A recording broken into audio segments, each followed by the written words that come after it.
Hi, everybody. Thanks so much for being here. Thanks for your patience. Just some last-minute setup here today in the space. We're so glad that you could join us this afternoon. I just wanted to say good afternoon and bienvenue from Concordia University's Fourth Space, located on unceded Indigenous lands in Tiohtià:ke, Montreal. At Fourth Space, we work with Concordia students, staff, and faculty members, as well as their industry and community partners to activate the various research projects in development. And often this coming together culminates in a live conversation or workshop event, much like today's CICIEM Workshop, Digital Transformation of the Construction Industry. We have a wonderful panel of experts joining us today. And to tell you more about it and to introduce everyone, it's now my great pleasure to pass proceedings over to Associate Professor in Building Civil and Environmental Engineering, Dr. Mazdak Nikbat. Over to you, Mazdak. Thank you very much, Anna. Hello and welcome, everyone. It's great to virtually have you here at Concordia University Fourth Space. My name is Mazdak Nikbat. I'm an associate professor in area of construction engineering and management at Concordia University. And I'm also one of the co-directors of CICIEM, the Center for Innovation in Construction and Infrastructure Engineering and Management.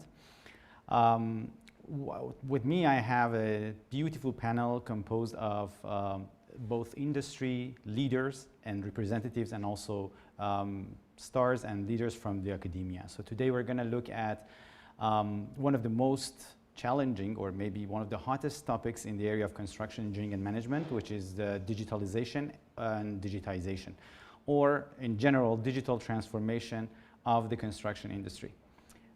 The panel, I will introduce the panel in more details when it comes to their presentations, but we have basically split the panel into two halves. The first one is representatives from academia. I have Professor Osama Moussalhi and Professor Amin Hamad, both from Concordia, who will look at the digital transformation of construction from the perspective of academic research and development. And then on the other hand, in the left side of the panel, we have representatives from industry. I have Mr. Andy Harris from Hatch. I have Dr. Manny Goldberg from Reconstruct. And also I have Mr. Darren Nelson from AACEI. The three of them will look at the digital transformation of construction through the lens of industry. But before we begin, I want to give a few thanks. First and foremost to AACEI. AACEI is the International Association for Advancement of Cost Engineering. AACEI Montreal section is helping us with, it is a joint event by CICIEM and AACE. So thank you. If you are basically invited through AACE, I give you special welcome and bienvenue to our event. The second thank is to Fourth Space. Anna and Doug, you're great, you're amazing, and thank you so much for basically having us today here. Just a few words about what CICIEM is. This research center is basically promoting interdisciplinary research in major areas related to construction and infrastructure. 5 major clusters of research that we focus on are automation and robotics in construction, sensing technologies and IoT for performance assessment of construction and infrastructure systems, big data analytics and data science applications in the 2 areas, industrialization of construction, modularization and off-site construction, and last but not the least, reliability analysis, condition assessment, and rating of infrastructure. I hand it over to the founding director of CICIEM, Professor Osama Moussalhi from the Department of Building, Civil, and Environmental Engineering at Concordia University to open up the panel discussion, following these presentations from the academia. We will have presentations from our industry panel, and then at the end we're going to have a round table to discuss a few major questions which exist in the digital transformation of construction. So without further ado, I'm going to introduce Dr. Osama Moussalhi to present to us CICIEM and also digital transformation from viewpoint of academia. Dr. Moussalhi, back to you. Good afternoon, everyone. Thank you, Mazdak, very much for the introduction.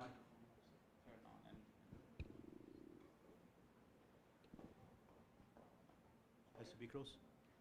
Yeah. Again, good afternoon, everybody.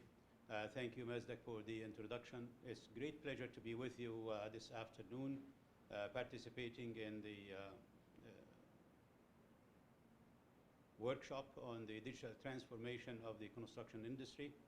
It's a great pleasure really to have a few also words about the center.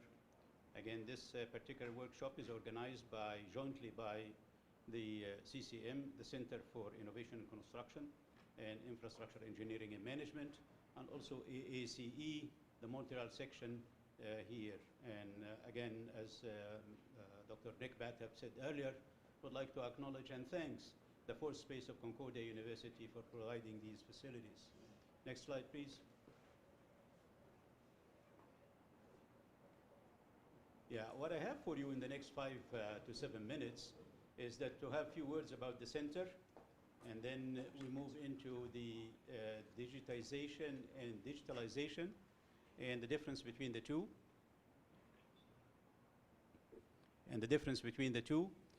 So just in case, because I was alerted that the microphone is not well connected, or at least I should keep a closer.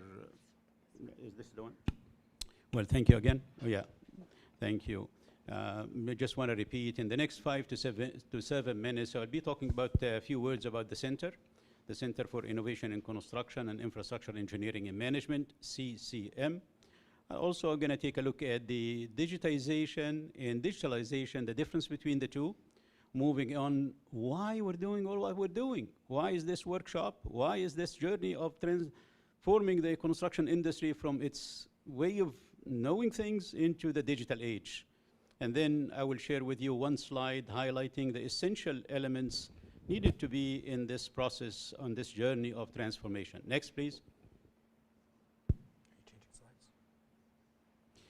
This is the organization chart of the center. As you could see here with us, Dr. Nick Batt is the organizer and the coordinator as well of this particular workshop. And he introduced himself first. We have with us also Dr. Hamad. Kindly raise your hand to be identified. And I have also Dr. Hamad. I have to come. I see. Well, that's very good. Very nice smiley face. Thank you, Dr. Hamad. And also Dr. Han. I believe Dr. Han is here with us, also a director in the center. In any case, apart from the main areas which Mazdak already have highlighted for you, the beauty of the center, we're really gathering and housed 5 major laboratories. 3 of them are Canadian Foundation for Innovation Laboratories in construction automation, in cyber security, in infrastructure and sustainable energy. There are a number of them indeed. So with that in mind, we have also faculty members, close to 20, from 6 departments within Gina Code School of Engineering and Computer Science: Building, Civil and Environmental Engineering, Mechanical, Electrical, Computer Science, and the Concordia Institute for Information Systems Engineering. Next. I'm very pleased to share with you the list of advisory board members. We have Ms. Chantal Germain, Ms. Lambert, both from Hydro-Québec. And also we have Tony Bijan from the Canam Group. We have also Mr. McMillan from Hatch Group. And also we have with us on that advisory board, Hajir Irmani from SNC-Lavalin. And last but not least, Eric Lassard from Pomerlo. As you could see from that list, we have a good combination of major owners of constructed facilities, contractors, fabricators, lead and large-scale EPCM, engineering, procurement, and construction management organization in Montreal. Next. Moving now into digitization. Really what we produce, you could see it on the left side of that screen or that slide, everything that we produce from initial planning, design, construction, all the way even to retirement, they're all, we need to transfer these beautiful blueprints, these documents for cost estimating, specs, all of that need to be transferred into a digital form. And as you could see on the right hand of the screen, BIM will serve a great purpose. You are all familiar with the 3D models. And then we're going to add to it the schedule. So then the time component will come in, and that will produce the fourth dimension, 4D representation. And if further we add to that cost, we will have 5D. So the next slide, please. So that would speak for the digitization. Now, digitalization. Digitalization, if you could see at the extreme right of this slide, it is really about producing value for our clients, value for the customers. And in order to do that, we have to automate a number of processes for tracking, progress reporting, as you could see on the left side, and also looking at decision support systems in a timely manner with a real focus on safety, productivity, and various issues of telecommunications and communication among the stakeholders of a project, all the way to really a focus on reduction in time, reduction in cost. Really, that is the essence of productivity right there. And then we will have to address the issue of labor shortage, not only in number, but also in skills. And for that, as you could see on the extreme right of that slide, we wanted to help our customers with the enhancement in their competitiveness in the marketplace, also their accumulated knowledge and wealth of experience from one project to another, and how they could accumulate all of this wealth for future work, all the way to labor issues. In order to do that, you will find the box in between. Back again, please. Back in between, then you will really looking at embracing the various levels of sensing technologies for capturing the data, and also scanning, digital imaging, AI technology, and data analytics. All of what you could see in the middle box, these are really tools and methods that will help us really realize value to our customers on the extreme right of this slide. Next, please. And I wanted to do, this is not only limited to one particular project delivery, no. This is for the entire life cycle of a project, from, as you could see up there in that circle, from initial planning, design, procurement, construction, maintenance and operation, and even R for retirement. And regardless of the project delivery system, whether it be the DBB or DB or CM at risk or even integrated project delivery, at the end of the day, be it in design or construction or operation and maintenance, you are at the extreme left of the lower side of the screen. You have to look at data capturing. You want a data collection. Then in the middle, you wanted to organize this data and make good use of it in storage format. Then you want to recall this data and make good sense of it in data mining, and also make it actionable in a way that you wanted to develop a set of decision support systems, dashboards, issues that would help managers move forward and benefit from that wealth of accumulated and captured data and processed data. Next. Then this is the big question, why we're holding this workshop? Why that digital transformation? As you could see from the graph on the left, there is a big gap, a multiplier of 1.5. The light green at the bottom, it really depicts over a 20-year period where construction is. You could see it were really sluggish and we're not making much. As you could see on the vertical axis is really a measure of productivity. And then if you look at manufacturing at the very top, so we're almost 1.5 times what we do. And other industries are in the average on the light blue curve. Further, also on why we should do what we're doing now is, if you could see from other references, we have problem, really chronic problem of schedule delays and cost overruns. In one of the studies by McKinsey company a few years back, they're really looking if we can manage, improve the productivity there on that curve on the left-hand side of the screen, we could save almost $1.6 trillion per year. This is in the US environment. And also we could avoid a lot of the cost overruns and delays, which we've been cited in this particular studies of 20-month delays in mega projects in oil and gas and mining, and as well as cost overruns. Next, please. More on the addressing the short labor and the shortage in the labor force, particularly if you know the recent news about the infrastructure and the commitment of the US government for about $0.3 trillion, not billion, trillion dollars. You could imagine the shortfall then of the workforce, particularly if that, before even that, in 2019, the forecast was that from the labor, the US Bureau of Statistics, would have almost one-third of a million people in shortage. And if you look at the year 2026, this will almost come to 750,000 labor force. Again, this is not about number, it is a number and skills, and this is where automation and digitalization will play a major role in helping this out and bridging that gap. Next, please. One more slide about the know why. This is, I think, it was from, I think Deloitte about a couple of years back, because the slide is a little bit farther from me. I could see there's savings from 10 to 15%, I believe. If you look into what you could save in design and procurement, even more savings as you move into construction, between 5 and 10%.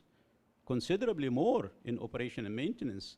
And then you're looking at 10 to 20% even saving, even in retirement. As we demolish and decommission the project, there is considerable saving. So these few slides will really demonstrate the need to do that digital transformation of our industry. Next, please. This is I'm going to leave you with this slide. This is really, although it is one, but it's really a lot of it, a lot of the information there. And I call this is the essential requirements to do that particular journey of transformation. Automation, automation, automation, and then integration, integration, integration. What do we mean by automation? Automation, you need software and you need hardware. And ultimately, you're going to achieve what? What are we going to do that for? You're going to need that to object identification and recognition, localization, knowing with this object in XYZ locations on job sites, and visualization capabilities. So you need that particular thing, be it whatever drone, digital imaging, robotics, whatever hardware or software, we should be able to capture such information. And this is a major requirement for that journey of transformation. And as you will hear from our panelists later on, they will echo in details what they have experienced with such transformation. Integration, it really is about software. And all of you have used, I would assume, BIM, and BIM will be an excellent media for such integration. But this is on the software side, we need software to speak to one another. So the interoperability issue among the various software, so it would avoid you using this software and then having manually transferred to something else and making errors and wasting your precious man hours. With that, I will come to the end of my very brief presentation. I thank you all and wish you a very productive workshop. And later in the question period, I'll be more than happy to comment and provide with more information as needed. Thank you very much. Thank you so much, Dr. Meselhi. So the next presenter from academia is Professor Amin Hamad, professor in CIISE, Concordia Institute for Information Systems Engineering. Dr. Hamad, the floor is yours. Okay, thank you, Dr. Nikbar. Good afternoon. So I'll follow up with the last slide of Dr. Meselhi. I will introduce some recent studies that we did related to automated methods for enhancing safety and productivity of construction projects.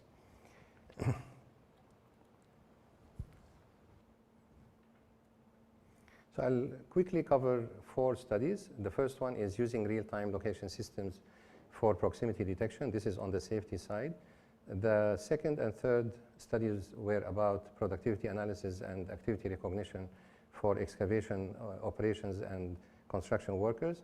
And I will conclude briefly with a vision towards a digital twin of construction projects. I think our second guest speaker will elaborate more on this topic. So the first topic, as I said, is using Bluetooth Low Energy real-time location system for proximity detection. As you can see in this figure, we try to have a standard installation that can be replicated on other construction sites. So we have 4 poles. On each pole, we have some sensors that will be used for the location detection. Also, we have cameras that will be used in other studies related to computer vision. And we have this antenna that will transmit the data to the site office. For the RTLS to work, we need also to install tags on the workers and the equipment, and we have here a wristband that will be used to generate proximity alerts to workers as vibration alerts. We identified several cases related to proximity detection based on the relative location, orientation, and the speed of the workers with respect to the equipment. So based on these cases, we will generate different levels of alerts through the wristband to the workers and the equipment operators. This is the project where we installed the sensors and the cameras. It is a substation related to Hydro-Quebec. So you see the sensors, the cameras, and the antennas. And the system has a coverage of about a large square of 150 meters on each side. And here we have the heat map showing the coverage of the system. So what we get from the system is the real-time location of the workers and the equipment. Also, we get the speed and other derivatives. And based on that, we can detect events of proximities and generate the safety alerts using the vibration through the wristband. Also, at the end of the day, we can have a report about the number of proximities and the entities that were involved in each proximity. The second study is about vision-based excavation activity recognition. Here we have three deep learning methods that are used for the detection, tracking, and recognition of activities. We can detect multiple equipment, and then we can couple the excavator with the corresponding truck. We can give them temporary IDs, find their locations, and then find their activities. Could be digging, swinging, and so on. And then we can accumulate the durations of these activities to get to the cycle time that will be used for productivity estimation. These are examples of the video clip that were used in the training and testing. Most of that we obtained through available resources like YouTube. These are examples of the activity recognition. So you can see here we have two excavators. Each of them is loading a truck. And here we have the cumulative time for each activity that will be used for the cycle time and productivity analysis. We try to extend this study to focus on the idling time and try to find the potential causes of idling. So we identified several cases. In this case one, we have the excavator waiting for the truck. We have other cases where the trucks are maneuvering, or the site is congested, or the truck is idling. We have also K3, we call it unknown reason. For example, it could be a malfunction in the equipment. So that is beyond the scope of our computer vision study. Here we have an example of the detection. So we have the working time and idling time. The idling time is considerable here, about 60% of the total time. And then within that idling time, we try to identify the different cases as I mentioned earlier. And case one had the largest proportion, and it is the case where the excavator is waiting for a truck.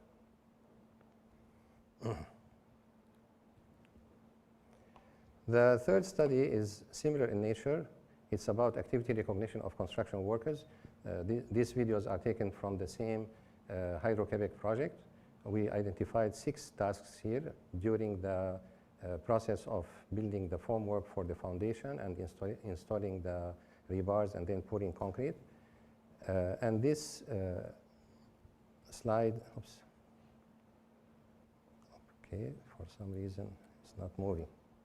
Yeah, this slide is showing an example of the detection. So we have detection, follow, and tracking and activity recognition, but in this case it's done jointly. So we have an optimized network called YOO. You only watch once, and that was improved to improve the performance of the detection and activity recognition. So in addition, we had to look at the product side in addition to the activity recognitions to see what is the outcome of these activities. So here we have the detailed steps for the formwork installation, and then the reinforcement installation, and then pouring concrete, etc. And this can be detected using computer vision such as YOLO network. And this will be also used for productivity analysis. So this is the last slide. I'm trying here to look forward how this captured data and analytics can be used for building the digital twin of construction projects. We have the physical space on the left and the virtual space on the right. These are the examples I showed you earlier related to the real-time location system data and the data from activity recognition.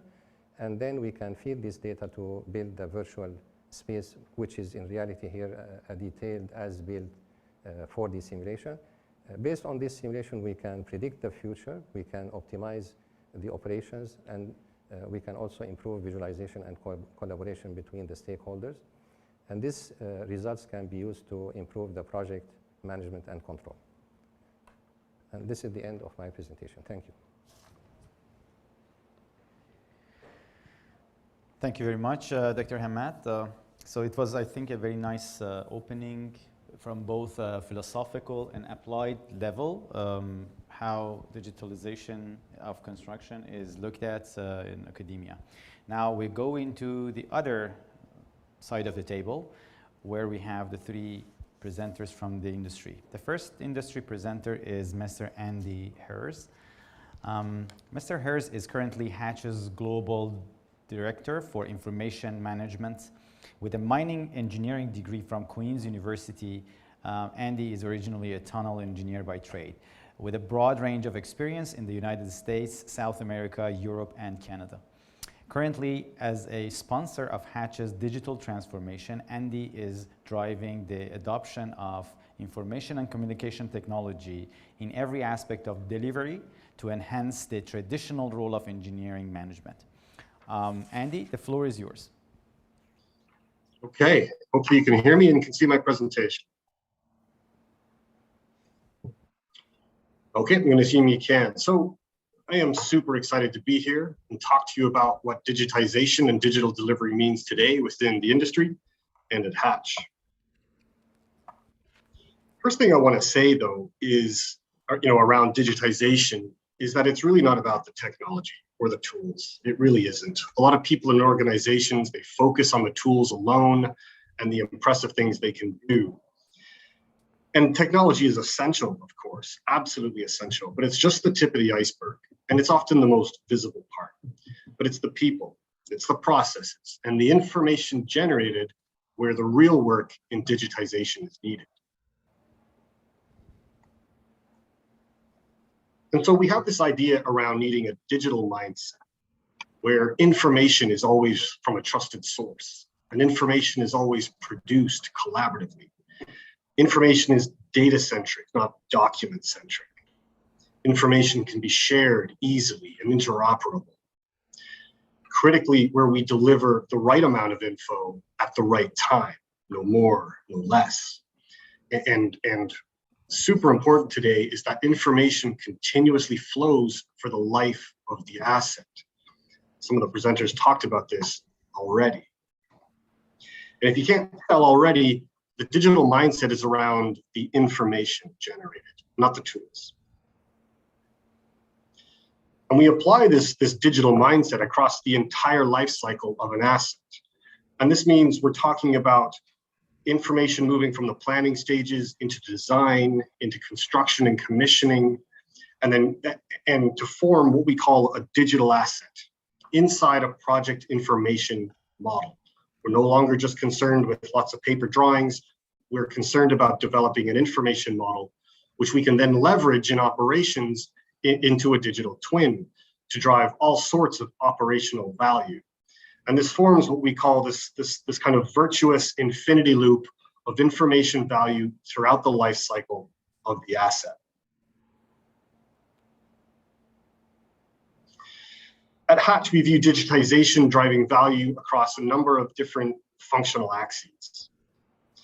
In engineering, we're driving efficiency and a reduction in engineering hours by producing far fewer classical deliverables like drawings. If we have the opportunity to hand over a model and not produce thousands of drawings, we will, because it saves everybody time and money. Procurement, the bringing together of materials and people to site, we're able to really streamline costs through a range of efficient paperless workflows, electronic submissions, integrated supply chain management, which really drives the flow of information and ultimately the flow of cash. construction, there's huge value in construction and the ability to increase workers' time on tools. The biggest thing really is removing the constraints that typically bog down a construction site through the use of lean methodologies like advanced work packaging, construction simulation, and connecting everybody with the information they need to get the job done. And in operations, and digital twins have already been touched on today, but digital twins are viewed as a way to open up a huge number of opportunities to improve operations, maintenance, and asset management. It's a bit counterintuitive, but most people assume that most of the money to build something and to operate it is in the capital expenditures, but it's really during the life of an asset, and we're talking decades and decades, even centuries. That's where the real money is spent, and that's where the real opportunities in digitization lie. And all of this value is enabled by a combination of common data, advanced workflows, and integrated tools. So digital project delivery, or BIM, as is often used, can be explained in a series of digital use cases in a simple dimensional framework, where we develop that project information model throughout design and construction, and then hand it over at the end of construction as an asset information model, or what we refer to as the digital asset. And very briefly, this involves developing intelligent three-dimensional models. This is the digital skeleton for your project, and it forms the graphical and critically the non-graphical information that provides the backbone of the project. Then we add in the idea of time for 4D simulations and digital rehearsals. Then we can talk about adding in the fifth dimension of cost and quantification, where quantity and cost trending allows us to make the correct decisions throughout capital delivery. And then there's the sixth dimension, some call it the seventh dimension, where operations is able to make full use of this asset information model to drive value throughout the O&M phase. And I'm going to touch on this a bit more. But I first just want to give a little bit of a description about what a digital project is like in engineering today, because the experience is extremely different from the one that many of us grew up in. Today's modern experience is model-based, it's data-centric, and it's quite intuitive. Someone at Hatch today has access to the entire information model online through a web browser. You no longer need special tools or complicated desktop applications. You just log in and you can view the entire model online. Today's tools are bringing efficient digital workflows, intuitive dashboard reporting, intelligent search tools. It really is putting all of this information at each team member's fingertips. It's fantastic. Our team members today produce far less documentation, and they're focused on managing information centrally. And when they really want to get immersed in the design, they can put on a virtual reality headset and stream the information model in near real time. I really wish we had this when I was starting out. I want to touch on digital assets, that project information model, which today is really the ultimate project delivery. And we assemble these within a common data environment, ideally with all parties involved, and we build that graphical and non-graphical information model, which is able to support that wide variety of digital dimensions, 3D, 4D, 5D. And if we update the model sufficiently during construction, we have a solid foundation for producing a digital twin for operational use. So I'm going to give you a bit of a whirlwind tour of some of these primary BIM use cases that are used to develop a digital twin eventually.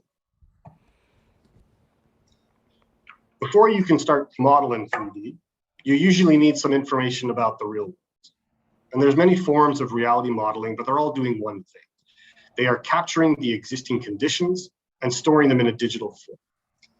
This can be done with photogrammetry, say from a drone or from a terrestrial-based LiDAR system, but they're really just telling us what's there. And for us, the real value of this is it gives our teams the real world context. So if you can't get to site, this is the next best thing. And in many ways, it's better than a site visit. In this example here, you can see the designers have modeled in green and red some new infrastructure, and they're able to completely thread the needle with the existing conditions, including some of these overhead power lines, and completely and accurately locate where that piece of infrastructure needs to be. And you could never have done this with a traditional top-down topographical survey. So I love reality modeling and what it's bringing to the construction industry. There's still some debates in some quarters about the value of 3D versus 2D modeling, but for us, that was settled long ago. And when you invest in a good 3D model, it sets the digital foundation for everything that's going to come after. And in this example, on this project, we were able to do rapid optioneering. We produced 10 different options within a week, which allowed us to really optimize the layout. And because we'd invested in that digital model, we were then able to quickly produce some realistic visualizations for our stakeholders. 3D modeling, when done right, can also help streamline engineering. And we talked about eliminating those classic deliverables. And in this example, instead of spending weeks and weeks producing fabrication drawings to send to the fabricator, we just delivered the model to this fabricator, and they were able to do all of their fabrication from the model, and it saved this job 6 months off the critical path. And that's amazing. This is from the K3 mine in Canada, where it's one of the largest head frames on the planet. And the digital models that we produced simulate this really innovative construction sequence, helped us eliminate a ton of the hazards of multiple people working in close quarters at heights. And we estimate this saved the project in the region of 20,000 labor hours and shaved 6 months off the project thanks to modularization. And we were able to do this because, again, we laid that digital foundation during the early stages of feasibility, and now this job's under construction. Finally, virtual models. Or no? Virtual models are now becoming reality and are being used in more and more projects. And this is an example of our virtual reality collaborative space. And here we can bring our team members together into a room, a virtual room, and they can enter the design in person. They can see one another. They can talk to one another. You can see your teammates with their own avatar, and it really makes the whole design review process extremely immersive. That's enough about 3D. I'm going to touch briefly on the fourth dimension of simulation. And this is where we bring the 3D model and the schedule together. We mash them up. And it enables a huge range of use cases in construction. And in my view, this is really one of the areas of the lowest hanging fruit that can bring value, not just to the construction team, but also to the design team. In construction, it helps with plan versus actual analyses. It can help with in-field progressing, resource utilization.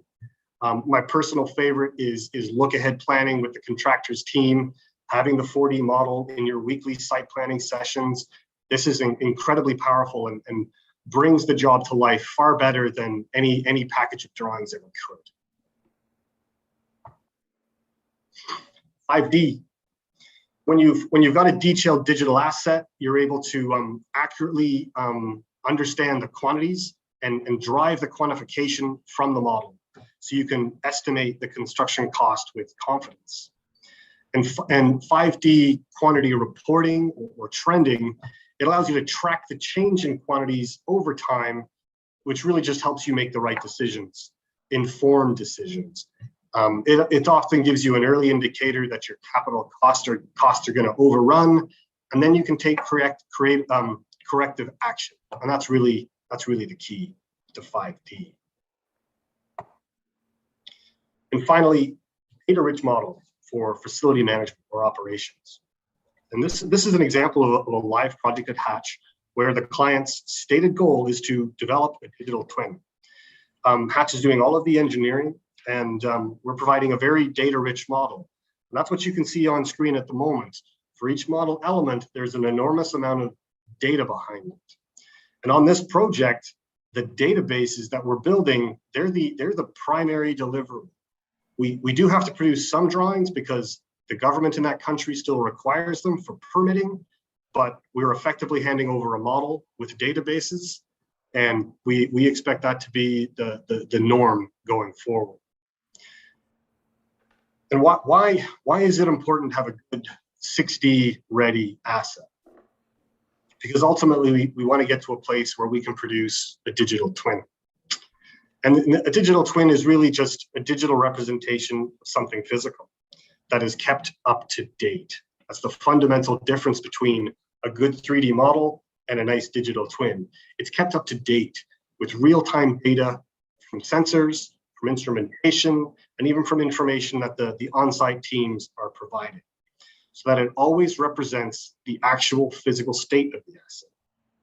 And this is powerful because it greatly improves the ability to make decisions over the course of the entire asset's life. And if you remember what I said at the beginning, where the real value in operation is in operations, that's where the real money can be saved over time.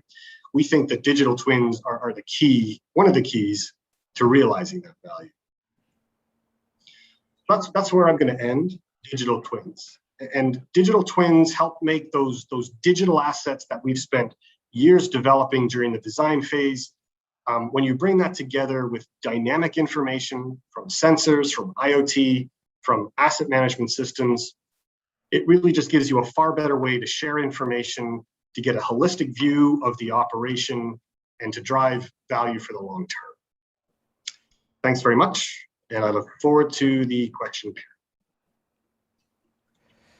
Thank you very much, Andy. What a great place to stop, since the next presentation is going to be all about digital twins. So the next presenter is Dr. Manny Goldberg. Manny is the CTO and co-founder of Reconstruct, and also is an associate professor in civil engineering, computer science, and technology entrepreneurship at University of Illinois at Urbana-Champaign. Manny's research on computer vision and construction management has led to Reconstruct company that creates reality models from photos and 360 videos, and integrates them with BIM for progress tracking, productivity analysis, delay prevention, and prediction, and a wide range of other predictive analytics. Thank you, Manny, for being with us. The floor is yours. Thank you very much for inviting me. Hi, everyone. I'm calling in from Los Angeles, California, from one of our partners' corporate offices, Bluebeam. Very glad to be on the call. So as Mazak mentioned, what I'm going to be presenting on today is a solution that transformed from research into a commercial offering, and it's been deployed on thousands of projects with the likes of Pfizer, Microsoft, Wallbridge, Skanska, all the way down to Tim Horton, McDonald's multi-site projects. The theme of my presentation is going to focus on digital twins, as you heard from Andy and prior presenters. In the context of what I'm presenting to you, digital twin would mean transforming your visual data, images and videos that you're capturing from cell phone devices, from 360 cameras, from drones, automatically into reality models in 3D and 2D. It also means bringing design data, as Andy pointed out earlier. For us, it means bringing 72 different file formats of design plus construction models that you can federate and have them automatically aligned against the reality. So at any point in time, you can see what is there on site, which is measurable images and video frames against the design, all in the context of being able to compare reality against the design with schedule component to it. So you can use that as a base of tracking work in place, measuring quality of the work, and comparing that against the specification of the project, and of course, making an assessment on the risk associated with delays when it comes to the schedule. Before I get into the actual solution, I want to quickly touch on quite a few pain points. Earlier, Professor Moselhi touched on some of these. As you know, the size of the construction industry has been growing. The value put in place, at least in the United States, has actually exceeded $1.5 trillion. That is the highest number that we've seen over the past 15 years. In fact, even with COVID making an impact on the industry, we saw a growth of 0.4%, and we anticipate that growth increasing. Although the shift is happening to the industry, we used to see more projects of form factor of hotels and amenities. Another projects are actually focusing to a lot of multi-use projects, data center projects, residential sector, and of course, a lot of multi-site projects. Why this number is really large, a significant part of this money still goes into our labor.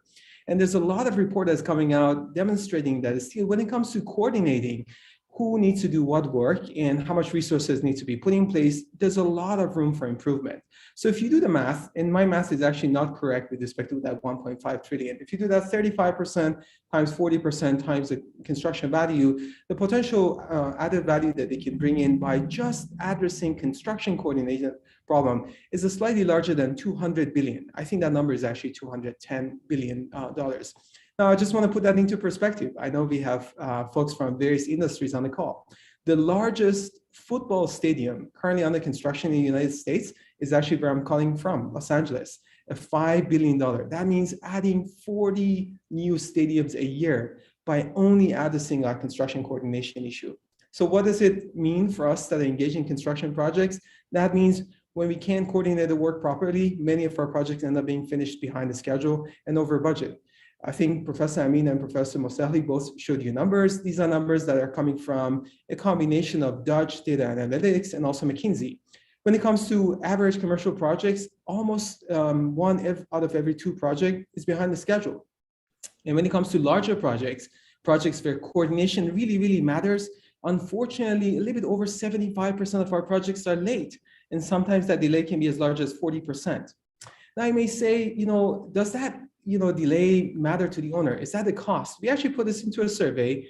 And when I was presenting on this concept just about a year and a half ago at ENR, I had an opportunity of gauging audience feedback on what is the most important metric to you during construction. And we wanted to play the role of an owner in this conversation.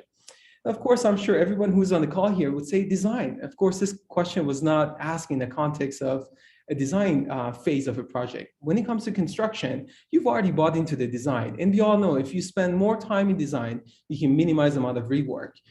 When it comes to safety, a lot of owners are relying on our contractors to offer a safe environment. Quality, we have specifications for it. Budget, we have contracts that we can actually manage how payment application works. But if there's one metric, if there's one variable that is most difficult to manage on the job site, is making sure that project remains on the schedule. And that ability impacts owners' revenue generation opportunity for the asset that is under construction. For us to really understand the basis of the problem that we have, I want to take everyone back into the basics of how we perform projects. In projects, we always start with a plan, and it doesn't matter if you're following our conventional project controls practices or more modern lean construction practices. We always start with a plan, we execute that plan, and from time to time we get together to compare what really happened out in the field against that plan and find opportunities that we can learn from and update the base of the plan. When you look into this cycle, there are 4 specific problems that have challenged our ability of meeting the business objectives of every project. One is, as an industry, we've learned best practices in planning. We brought in lean construction practices to our job sites. But our observation from hundreds of projects that these concepts are being deployed clearly show that these practices are better, but they heavily rely on having champions on the job site to help with coordinating the work. Going from what you see on the left side to the right side would require us to increase the number of tasks that are being generated. And of course, that means more coordination, more tracking to make sure we understand who's done what work and using that as a basis of update. And the absence of these champions, a lot of projects unfortunately revert back to retroactive practices you see on the left side. Now, as an industry, we've learned how we can create long-term project plans, but when it comes to understanding how much work we can do on a daily basis, on a weekly basis, there's a lot of room for improvement. We've been continuously surveying projects on understanding root causes for delay in short term, and there are all kinds of reasons. Plans keep changing, work areas are not available. That means contractor was notified that another work has not been done. With new subcontractors that we have in the market, a lot of the work is being heavily underestimated. If you look into these reasons, almost 80% of them are preventable. The problem is that we don't capture them and we don't communicate them in time to come up with a control action. Of course, tracking progress. We have had the opportunity of working on thousands of projects. I can tell you, even in 2021, we walk on job sites as large as hundreds of millions of dollars. What we see immediately in the trailer is a number of 2D drawings where progress is being documented. So from the time that the problem happens to the time that everyone gets an opportunity to discuss it, really figure out how we can remedy the issues that have happened, you might have lost 1 week of work. In the context of a project like a data center, that means roughly around $10 million work. Of course, we've digitized these processes. We've changed them with leveraging quite a few digital 2D drawings and using that. But keep in mind, this feedback that you see on the drawing needs to go back to the schedule, not in a 2D drawing. So we can use that data to update the base of the work. And unfortunately, the way we are managing the projects and creating these plans is also still problematic. Folks that are creating these plans are not on the job site. So they're missing that feedback loop and understanding how much work was really done on every work package, on every work location. So we can use that as a base of updating the plan. So in the context of these 4 problems that I mentioned, I want to touch on the opportunity we have. As you heard earlier from other presenters, we've seen a significant growth in visual data. If you want to address some of these problems, you have to find a medium that you can use to capture what really happened on the job site. And there's nothing better than pictures and videos. Pictures are the single medium you can use on the job site to make sure owners, subs, contractors, architects really would get that layer of transparency you desire. But these pictures come in different form factors. They're taken with cell phones, sometimes professional photography companies, time-lapse cameras, 360 cameras, extremely popular. Drone, construction is actually the #1 market for the drone. And of course, laser scanning.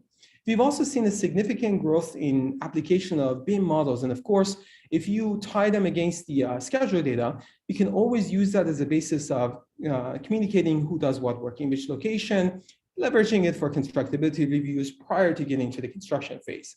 So the idea we had before we actually commercialized the solution was really simple. What if we can automatically transform every image and video frame to be measurable by itself? And what if we make these images overlaid with 3D models tied against the schedule? So at any point in time, you can click on any 2 pixels, 3 pixels, you can measure length, you can measure areas, you can measure volumes, and compare that against what was promised to be done. So now you can go ahead and color code work locations, work packages in terms of what is behind the schedule and what is not. So bringing that layer of 4D BIM against models that we're creating from images and videos would really formulate that digital twin for you. And you can see, going back into that cycle that I presented to you earlier, you can actually have a digital twin driven approach to addressing these problems by creating reliable plans, by tying in your design against the schedule, using the visual data as a feedback to that plan, the comparison between the two, that digital twin as a basis of better coordination and communication. And of course, if you tap into artificial intelligence capabilities, you can predict risk or perform all kinds of analytics that can help you keep your project on schedule and on budget. So with that concept in mind, we started working on transforming that into a working solution.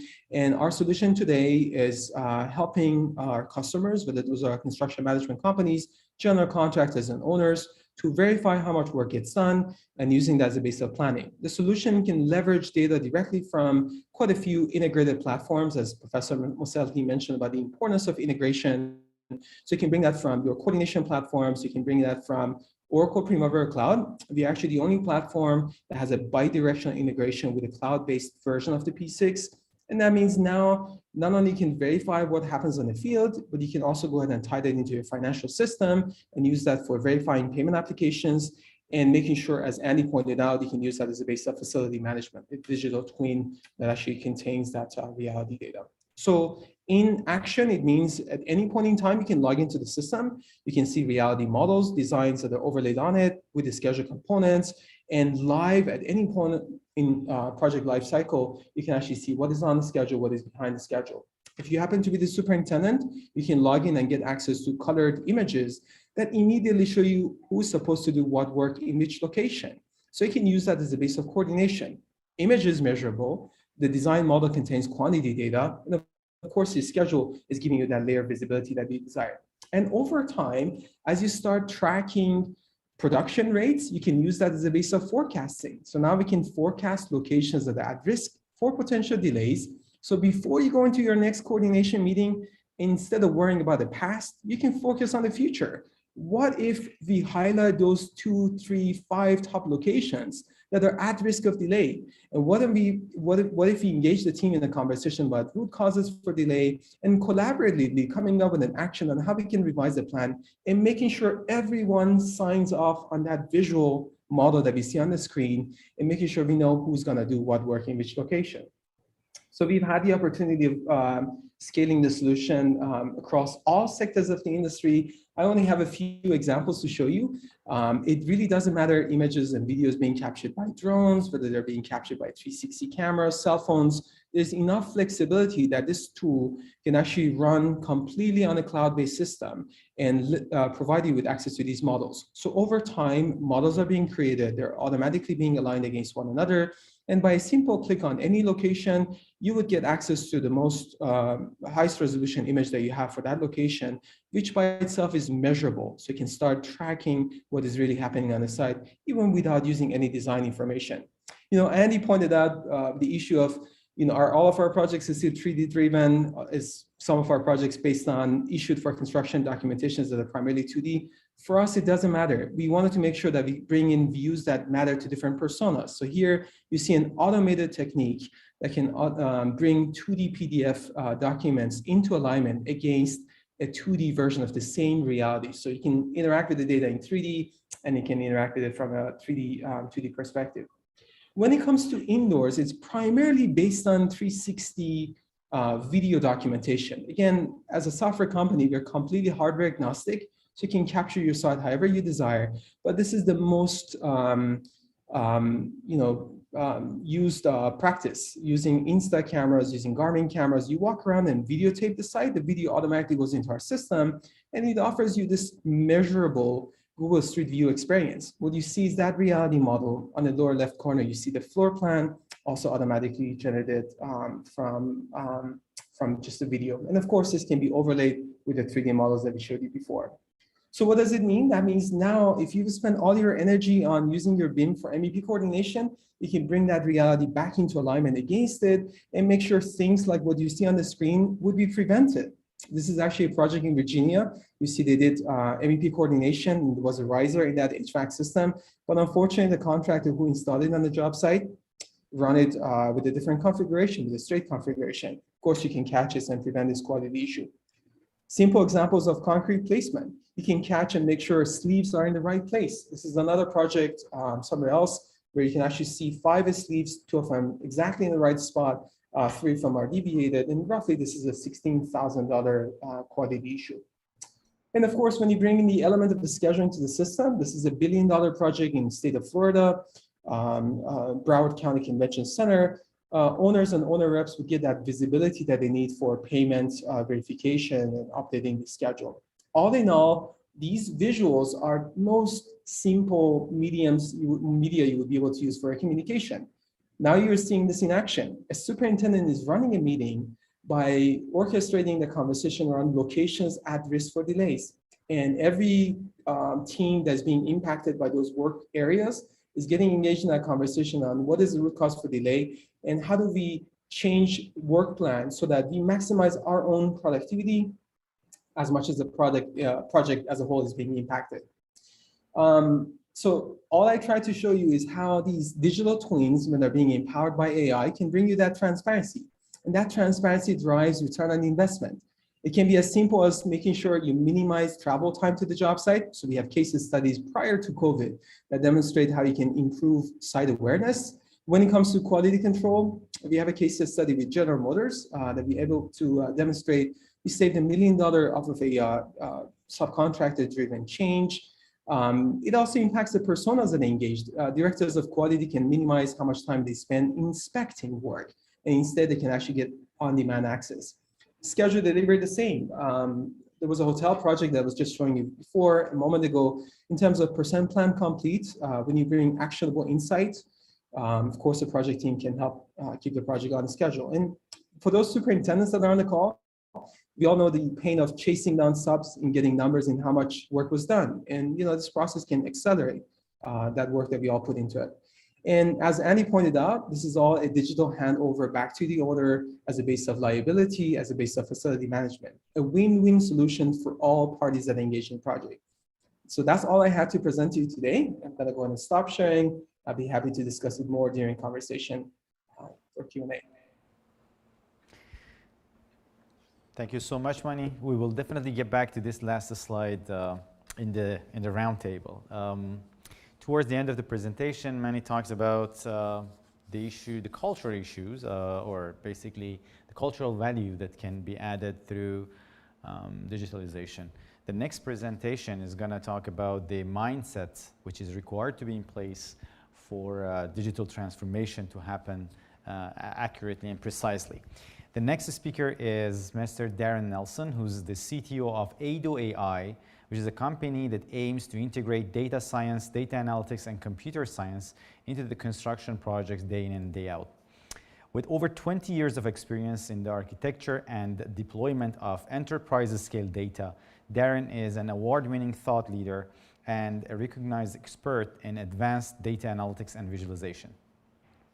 He's a pioneer in location analytics and enterprise integration strategies. He is passionate about creating marketable and effective software systems and has founded several successful software companies over the past years. Welcome on board, Darren. The floor is yours for your presentation. Thank you.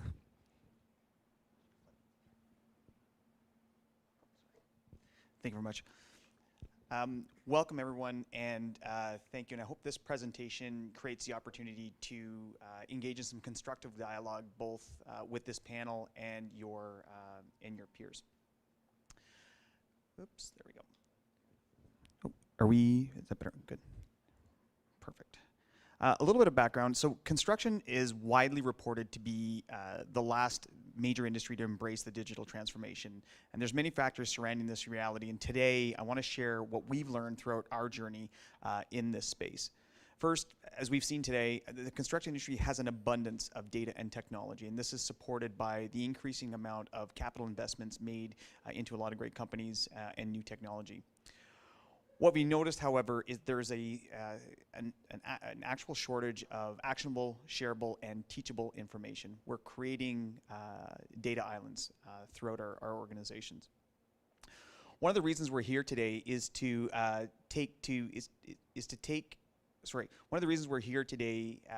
make more decisions based on data and provide our stakeholders with timely and trusted information.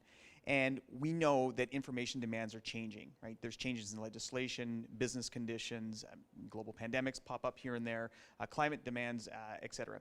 And in order to satisfy these demands, many organizations, many of you on this conference today, are looking to engage in digital transformation or modernization strategies.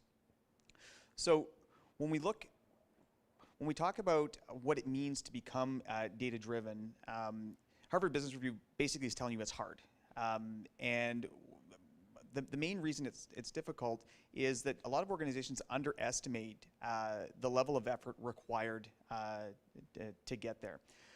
What we've observed is a misplaced trust in technology and the expectation that there will be a final outcome. And that outcome itself will create gains. This fundamentally is where we must start the conversation if we truly want to be data-driven. So as I've heard a couple of times today through other presentations, technology itself isn't the answer. Rather, getting ourselves to embrace new mindsets really helps us prepare for the journey ahead. We'll touch on each of these mindsets throughout this presentation. So we believe that treating your data as an asset rather than a cost is the fundamental mindset to embrace. In our experience, many organizations don't realize this until after they've invested in several technology-led initiatives with the expectation of radical gains. Like other assets in your business, data needs investment. So many construction companies and some in attendance today would have their own tool cribs. And a tool crib would have infrastructure, the ability to collect tools, service them, catalog them, send them out on a job site, and et cetera.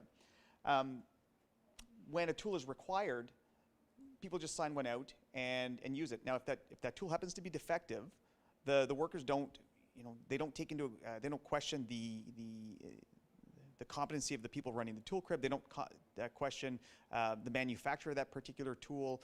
They have confidence that they'll just return it and get another one.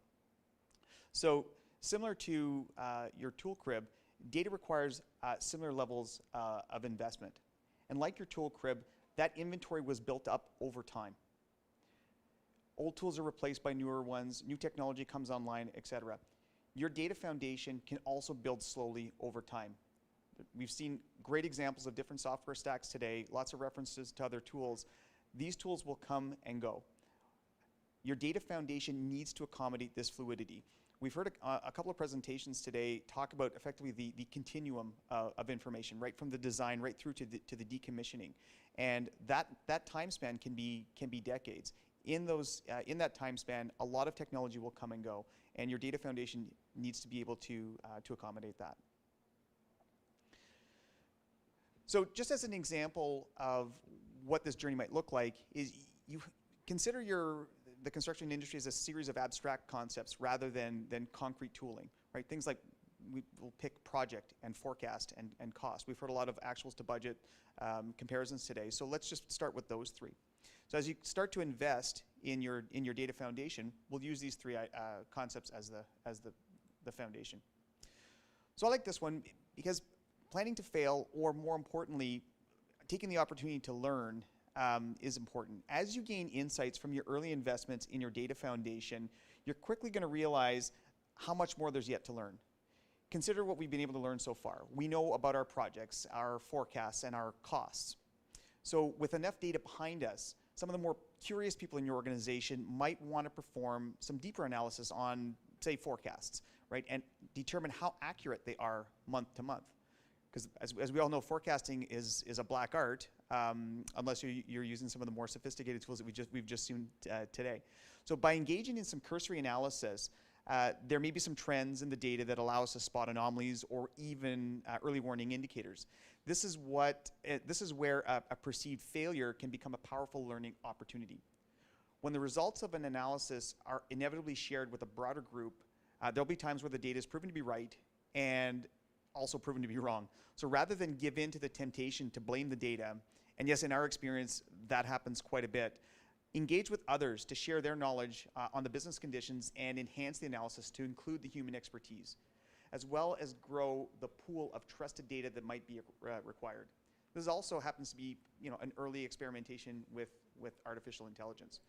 So as we go through this, you can see that as your journey progresses, you may need to stand up more data concepts, and each of these areas might be pointing to different technologies. So consider your data model to be common, or a common data model that's technology agnostic.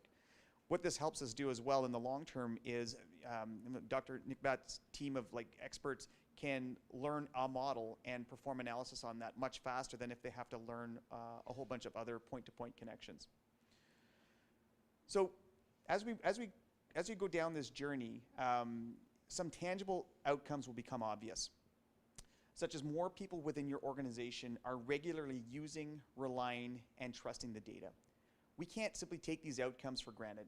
If we're going to accommodate the increasing demand for information, we have to ensure there's trust in the data. Trust in the data is critical, and trust begins with transparency and a common understanding. These data concepts allow organizations to actually understand what the numbers mean, rather than how they might be interpreted. A very simple example of this could be a measure called project value. There's many synonyms for this particular measure. Maybe it's contract price, contract value, whatever. But something as common as this measure can be the source of a lot of confusion when interpreted by different audiences. In our experience, a very simple example emerged. A simple definition of the value of a project might be the contract price. How much was that contract worth when we signed it? That seems pretty simple. However, in other cases, there might be more than one contract, or maybe you're permitted to count change orders. That might influence the overall value. There might be different accounting rules based on who the customer is, or where the project's located, or whether the project's expected to be delivered as a fixed bid or a time and materials. What we've learned is that this knowledge is always available and oftentimes locked in the minds of the company's experts. So openly documenting and describing these definitions creates a common understanding and full transparency of the facts. This creates the bedrock of trust. The building of trust is a leadership exercise backed by technology. This isn't a technology exercise.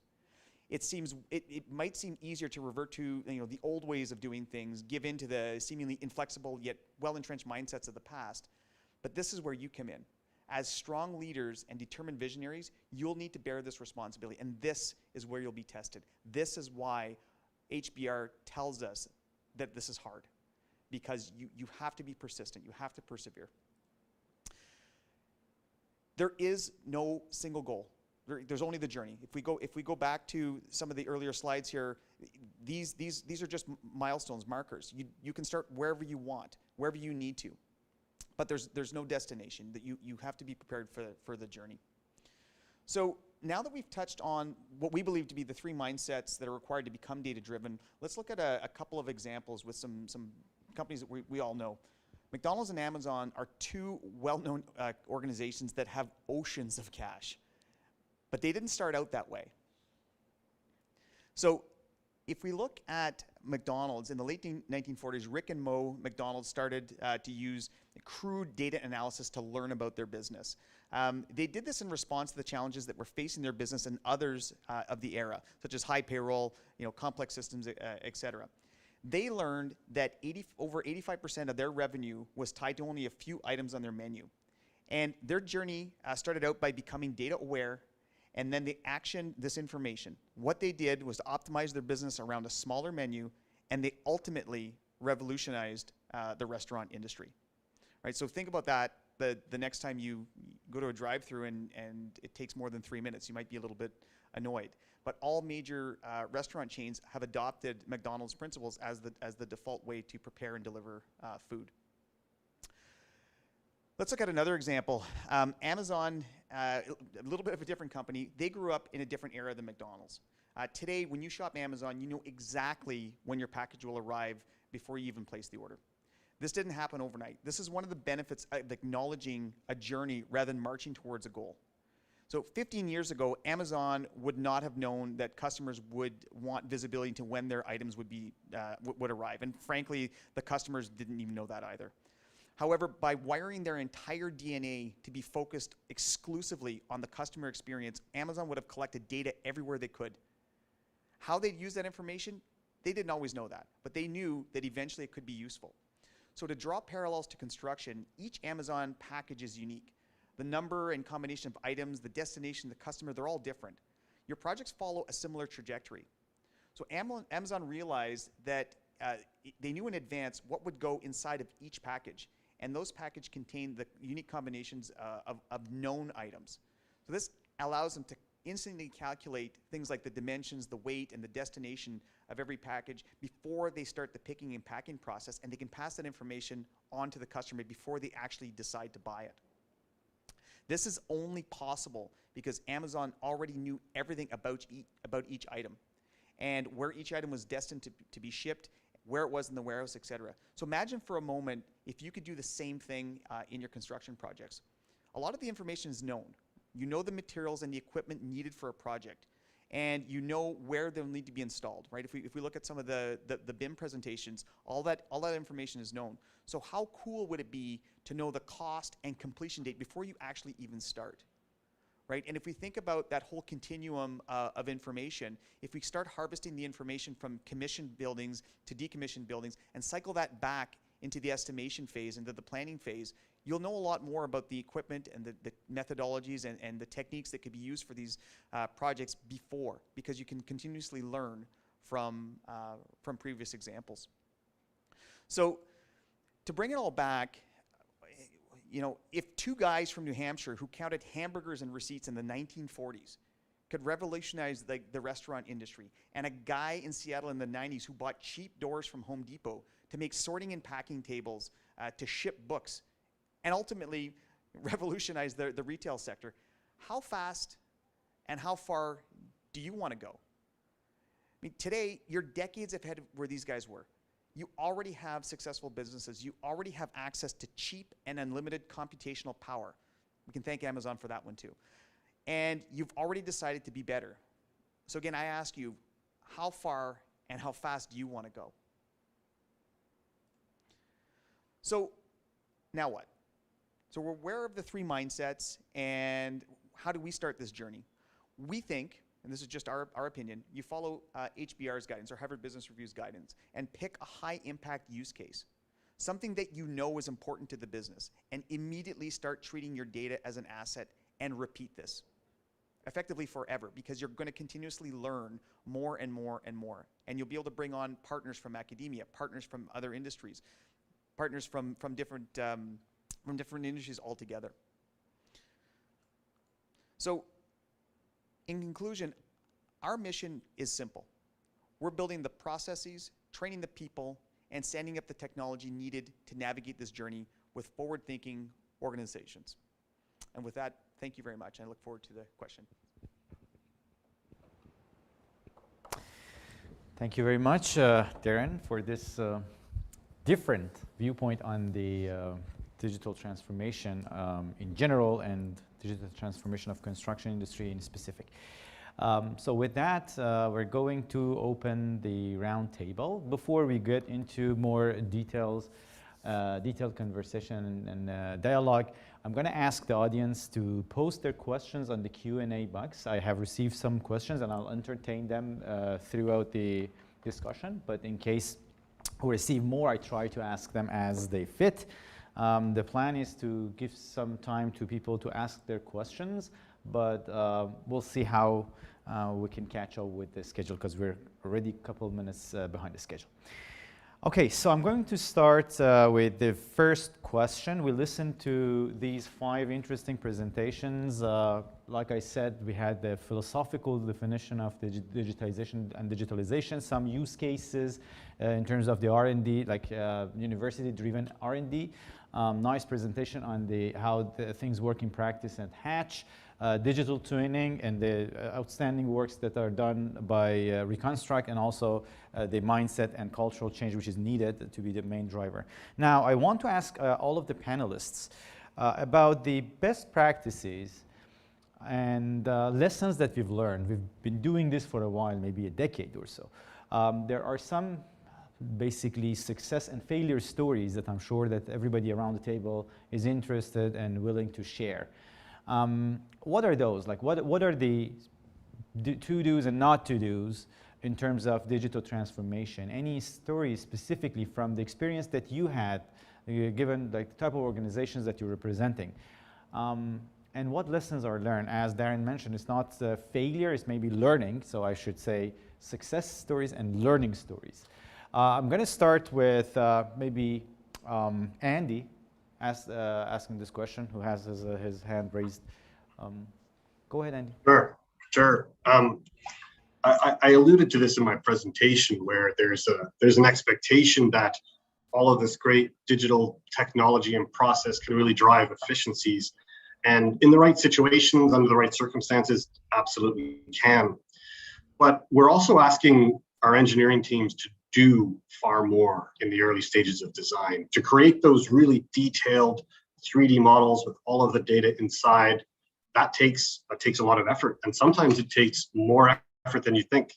And although it drives a lot of downstream value in procurement and construction and digital twins, you sometimes get caught up with that and not realize the additional effort that the engineering teams need to create those really high quality digital assets. And so in the last few years, we've certainly learned a lot about the effort that takes, the planning, the digital planning necessary in the early stages of the job.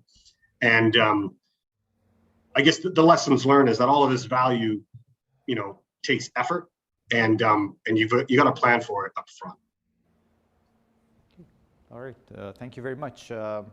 Any other thoughts? Maybe Darren, you want to go next? One of the things that we've learned, and it's a bit of a... There we go. That's better. One of the things that we've learned on our journey was one of the pitfalls in just overall data strategies for construction companies and companies in general is the over-reliance on point-to-point integrations. a lot of systems will say we integrate with A, B, and C technology, and that's great because out of the box you can have instant connectivity. What we found that presents though is limiting our customers and partners to which technology array they would actually use. So rather than use best of breed for every business function, oftentimes they're limited by what the point-to-point communication or integration options are available at that time. And those are often tenuous as well because organizations don't always support those integrations from release to release. There's a little bit of a catch-up period as well. So we found that the part of our misplaced trust in technology observation was due to the over-reliance on vendors supplying the integration bridges to other technologies, and we're stronger advocates of more generic integration strategies rather than relying on vendors. So that's something that we've learned. Real interesting and valid point. Manny, do you have anything to add? Sure, I'd be happy to share my perspective on this too. Now I'm going to go ahead and wear my software vendor hat as Reconstruct.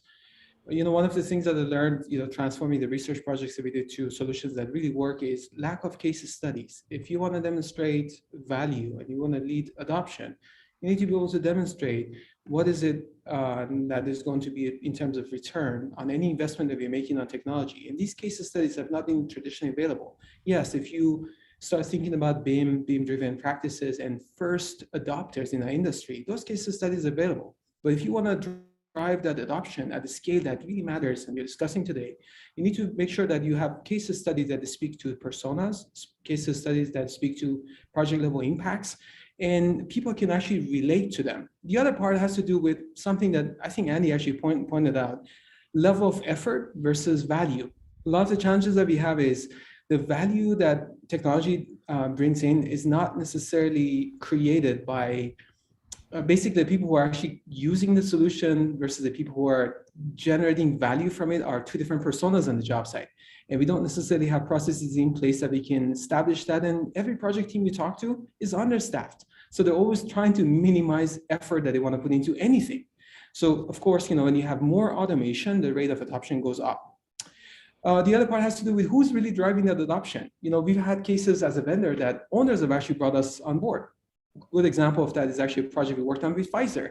The moment that owner brings us on board, the contractors start using us, the owner is paying for the solution, the value is being achieved and realized by the contract and the subcontractor community on the project. So the driver of that becomes really important.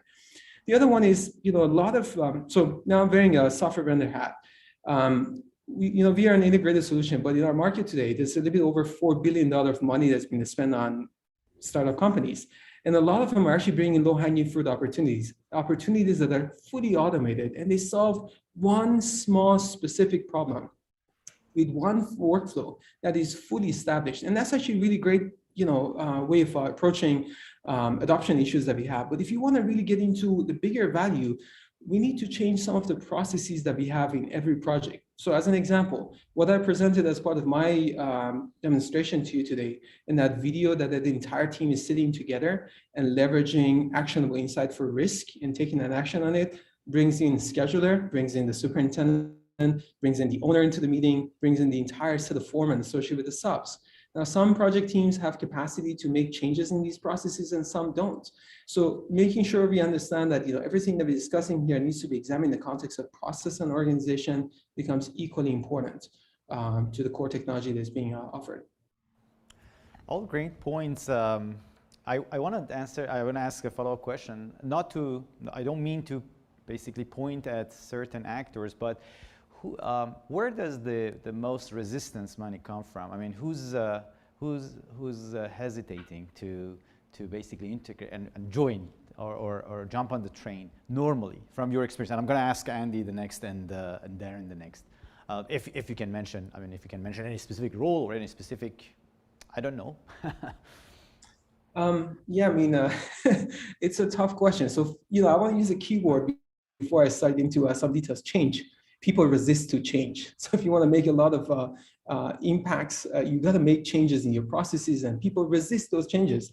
As much as there's an element of excitement when people start touching technology, they all start thinking on, what is the value to me as opposed to the value to the project. So establishing a process that people are all on the same page in terms of how we're going to be using it, who's going to benefit from it, of course, becomes important. But I want to point out to another issue that I see with adoption. And I'm going to discuss it in the context of broader startup community that I've seen working in the area of progress monitoring, quality control. Some of the solutions that in this space are primarily targeting the use case being payment verification. Now imagine you're a contractor that is working on the job site, and this solution is not a win-win solution. It's a solution that has their eyes on your performance, and they can actually catch to see if your payment application is correct or not. That becomes problematic by itself, right? So positioning the tool is extremely, extremely important. Making sure that you take people through that process that we follow for BIM. What do we do for BIM? We create an execution plan before the project starts.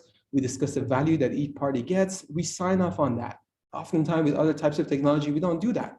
And we don't do it and you introduce it with the wrong use case in mind, you're going to see resistance. Nobody wants to have somebody else's eyes on their work. If you present it as a solution that can enhance coordination, collaboration, and yes, many workflows that we have, including payment, can be automated, and the contractor can get paid faster, all that problem will be solved. So making sure that the value assessment and sharing that information is done before the deployment of technology and agreed upon helps with minimizing resistance. Yeah, so I think brings us back to the case studies and like having more tangible ROIs to know where we win, it's a trade-off like anything else, right?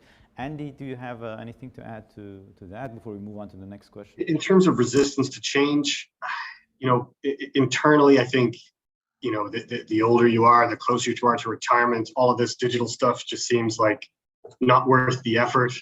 Out there in the real world, I think it's the governments that are dragging their feet, if I can be honest. They drive a lot of the public spending, and they often don't see the value, or they don't know what to do with the digital twin if you gave it to them. That's not, that's a broad statement and isn't completely true, and I can point you to some amazing examples where that isn't the case, but that's where I see the older you are, the harder this is to take in, and it's a lot to take in. And if you're a government agency which hasn't seen the value yet, you're not necessarily on board. Okay, thank you. And Darren, do you have anything to add, or?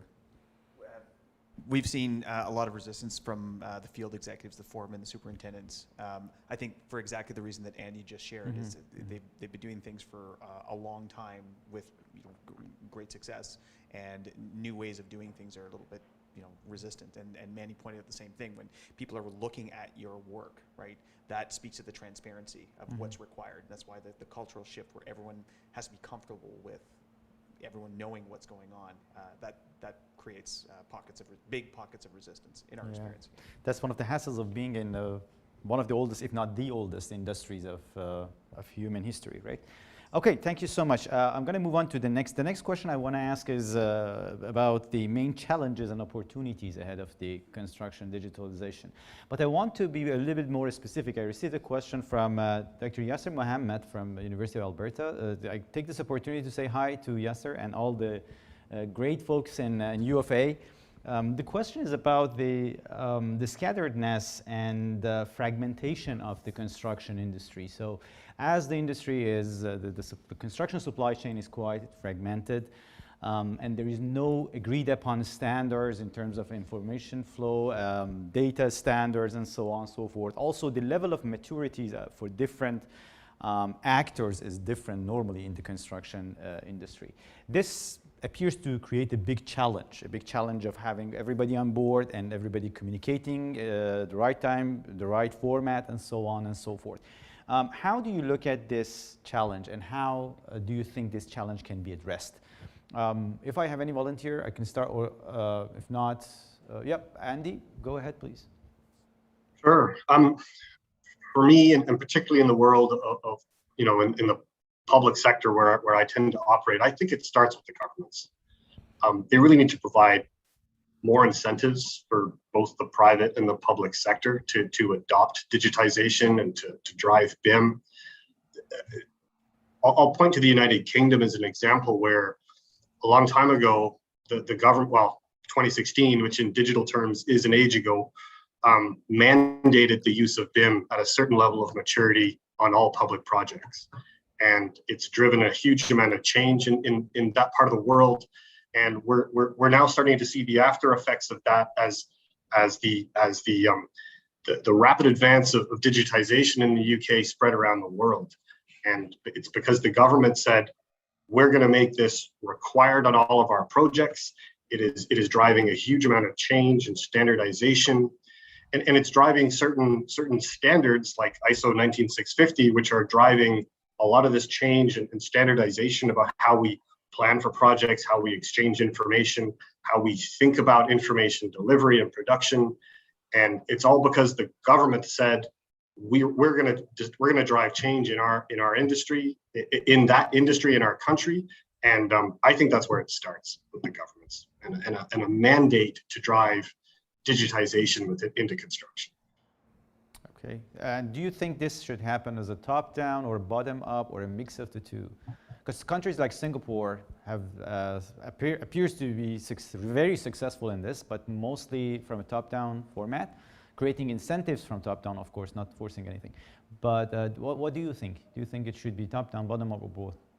I do think it starts with top-down. I mean, the private sector is driving efficiencies from the ground up in all sorts of different ways.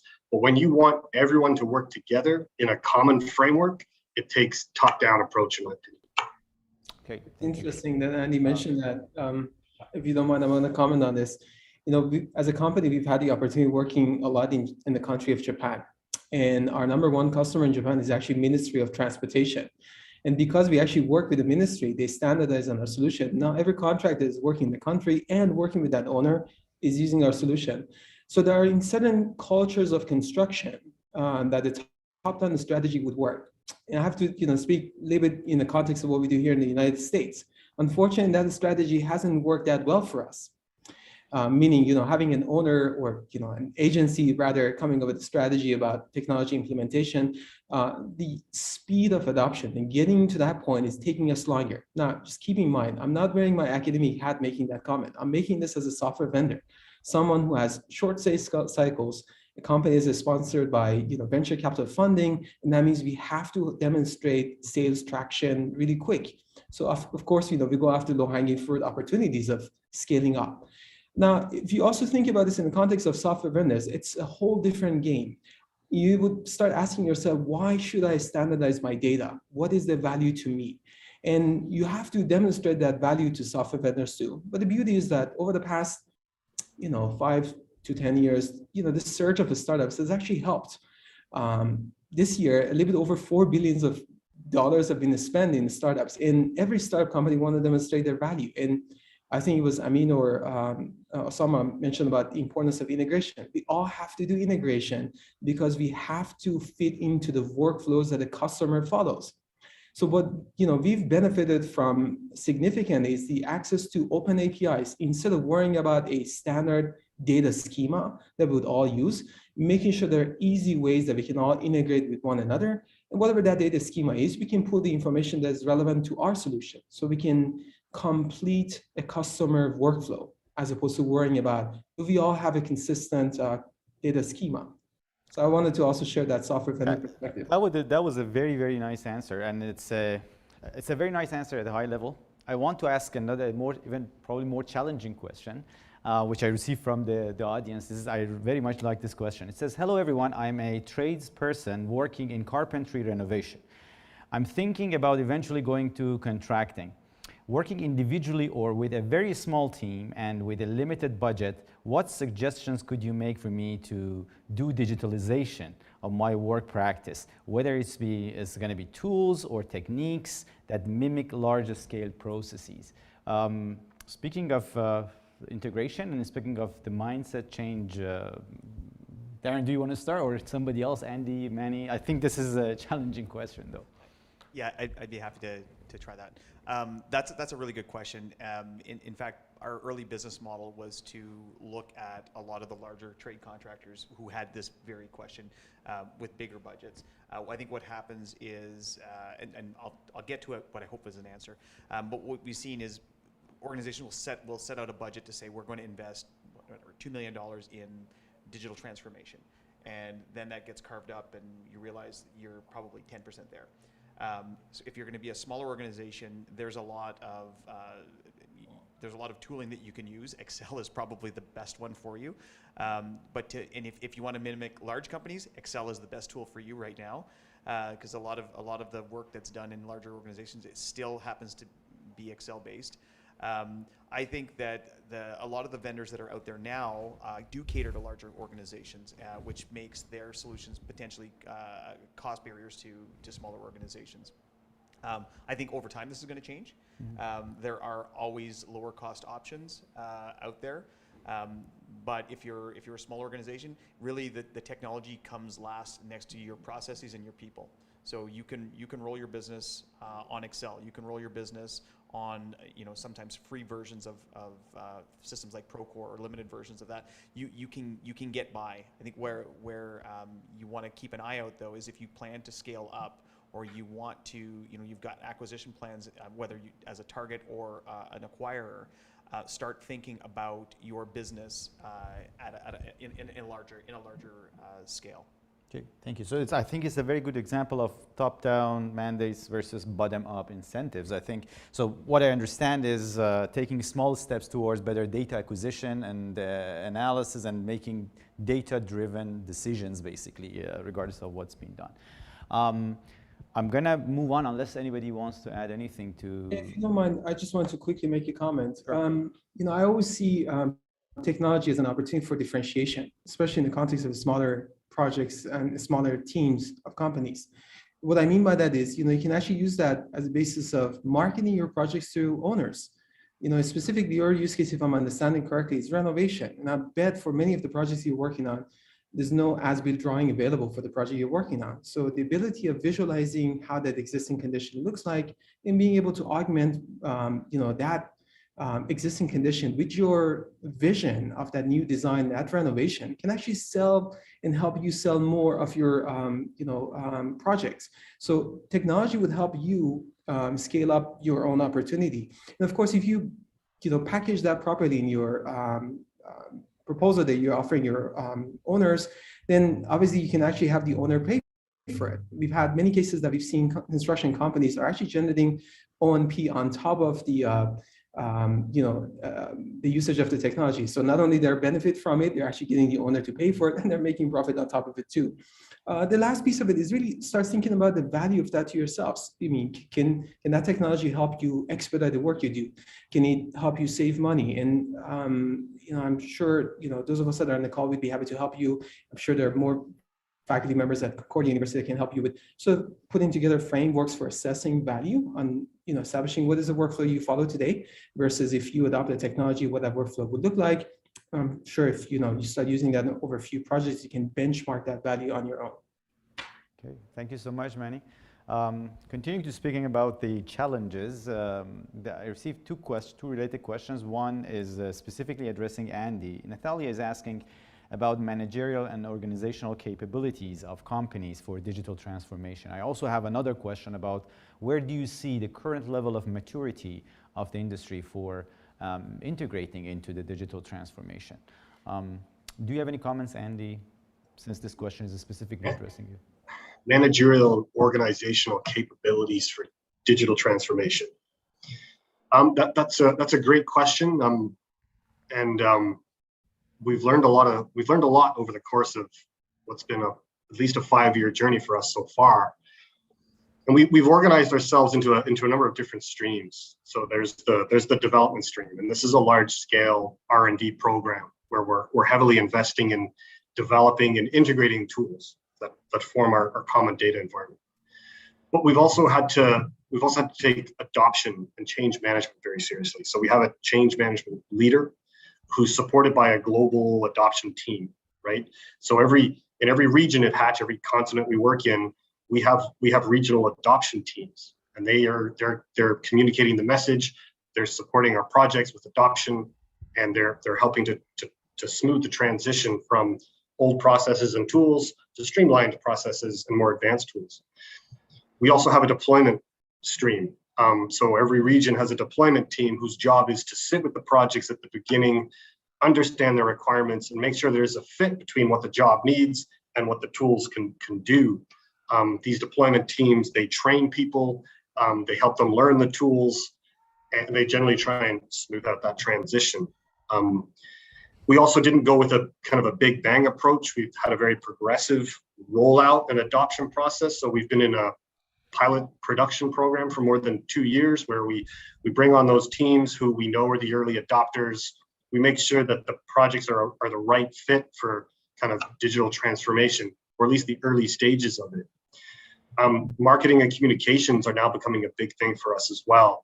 Internal and external communication is now a dedicated stream with dedicated people. And I think finally, and possibly the most important, is corporate level sponsorship. So we have a digital steering committee at Hatch, and members of our board sit on it. So from the very top of the organization, we have support for the digital transformation, and that gives us a lot of support and governance. And the last thing I'll say is we treat digital transformation like a project. It has a detailed roadmap, it's got a schedule, it's got a budget. Everything gets packaged with defined deliverables, and we measure progress with earned value. We treat our digital transformation like we would treat the design and construction of a major facility. We take it very seriously. Okay, thank you so much, Andy. I'm gonna turn to Manny, continuing with the existing challenges. Sarah from CANAM is asked, hello Sarah, great to have you around, is asking whether there is a meaningful difference between the off-site and on-site construction in terms of the readiness for being integrated into the digital transformation in general. I'm asking you probably to answer the question from the viewpoint of the digital twinning, and then I turn into Darren to answer from the viewpoint of data acquisition. Sure. I'm not entirely sure if I'm following on-site versus off-site. Modular and off-site construction versus the traditional, conventional construction, in situ construction. Yes, I mean, again, I'm just going to wear my software vendor hat for a moment here. In the context of oil and gas, we've actually seen that a lot, where modules are being prefabricated outside the job site, they're being shipped to the job site. So if you think about it, the solutions that at least I was speaking about today would apply to whether your project is completely on-site or you have a hybrid of the two. I'll be very specific. We've had opportunities of working with companies like ExxonMobil, and in these cases, of course, you have a fabrication yard somewhere around the world that is fabricating your module. You don't have boots on the ground to have visibility of what's happening. You want to make sure you verify quality. You want to track progress on that before that module gets shipped to your job site. So the same type of technology, when it's offered at a project level, can bring you that layer of transparency desired for off-site fabrication yard. And the moment that the module arrives to the job site, you can scan existing conditions, contrast it against the module that was shipped, and you'll be able to see if it fits in or changes will be required. So this type of technology can, of course, be specifically used across both modules. Yes, your question is perhaps a little bit broader for digital transformation, whether prefabrication would help or challenges. I would have loved to see Katerra scaling that opportunity. I mean, it's still fresh, the fact that Katerra did not survive. And I'm speaking in the context of multi-use facilities and, of course, residential construction. There are many reasons behind it. It's not necessarily technology, perhaps a lot of money. But I hope, at least I was able to shed some light on the perspective of using technology. Thank you. Yeah, that was very clear. Darren, is there any meaningful difference between the data that is being collected from a, factory, which is manufacturing panelized or prefabricated pieces, and the data that is being collected on the job site? I assume when it comes to the analysis, basically the crunching the numbers in, the number is number, but is there any meaningful differences between the data that is being collected from the two different contexts? I guess would depend on how you plan to use it. So I can't speak to prefabricated components like housing parts, but I can speak to air handling units and sheet metal and so on. So in the field, you can build your sheet metal do it all in the field, and you can do the same in the shop. There's near religious debates as to which is more efficient, and the reality is no one actually knows, because it's difficult to actually measure field productivity. So in terms of if there's a difference in the data, not really. It's what you plan to do with it. You're collecting raw information from the shops, which would be throughput or the materials used, how long it takes, the pounds, all of that, the time from the order to the shipping, and how much labor is in between, versus doing the same thing in the field, right? How many hours burned, how many materials burned. The shop is a little bit easier because it's a more contained environment. There's less variability versus the field, which is a little bit more wide open. But in terms of from our perspective, it's just data. Yeah. Okay. Thank you very much. Now, the next question that I'm receiving, I'm trying to basically bundle two questions together. I'm going to start asking Andy. The question is about the challenges with the existing standards and specifically contracts. Do the existing standard contracts support the digital transformation the way it's expected to be supported? Particularly in Canada, here in Canada, the CSA standards, do they suffice the needs for the legal issues or any type of guidelines, or do we need more? This is one question, and I ask another one. The second question is asked by Dr. Jalali Farzad regarding the role of governments. So I tend to ask the two questions together because I think they're very closely related. And you mentioned the needs for top-down, basically mandates. So can you emphasize the role that government can play in this? Sure. So on the first side, I don't think the contracts are particularly enabling. There are things that can be done reasonably easily to improve that.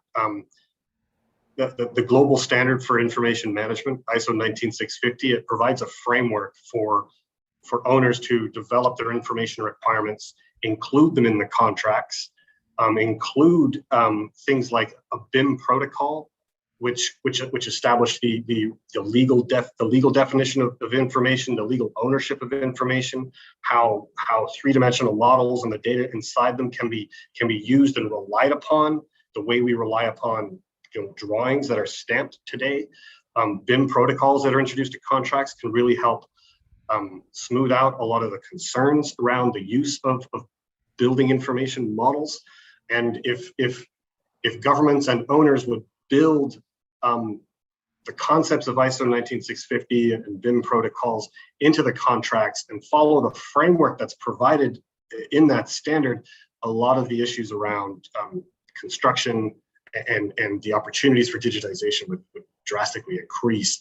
And the critical thing is that every member of the supply chain on that project would have the same information requirements, the same digital requirements, so that everybody is kind of required to all row in the same direction, use the same tools, exchange information in a standard way, and that eliminates half the problems out there. So I do think governments have a major role to play in that. I do think they should introduce digital delivery mandates, for lack of a better term, which are really incentivizing everybody, including their own agencies, to drive digitization.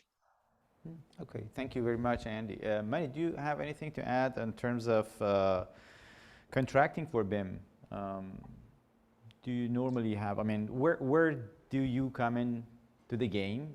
Reconstruct comes into the game normally during the procedure of contracting. Is it in the execution planning? Is it, I don't know, is it the contract addendum? Do you use any type of informal standard contract in the States for the projects which are going to be digitally archived? And one question from my own side, how would it change if the BIM is going to be transferred over for the facilities management? Is there any differences for long-term commitments that BIM makes in a project? As a company, our philosophy is not to make any changes in the way a project contract is set up. So we've had the opportunity of working on projects at the IPD, which is greatest model of all. We've had the opportunity of working on purely lump sum form contracts at DBB, Design Be Built. And we've of course had opportunity of working on CM projects. So what we try to do is want to demonstrate always that there's value in leveraging technology-driven processes, regardless of the contract type you have. But of course, setting the language right in terms of who owns the risk, who carries the risk, becomes extremely important. So some of the challenges that we've always had with BIM-driven execution is who owns the model, who's going to carry that liability associated with the model. Of course, from a legal perspective, you can make the argument that still IFC issued for construction happens to be the 2D drawing, and Andy pointed that out earlier in his remarks too. All of these issues become, an impact in terms of who owns the risk, who's seeing this, who's going to be hedging against that risk. So if we don't make any changes on that, if we get the opportunity of working with an owner, we like to put that into project execution plan. So we don't actually get into the contracting language.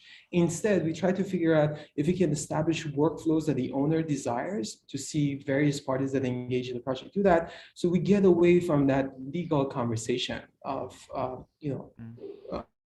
the risk associated with the software or technology.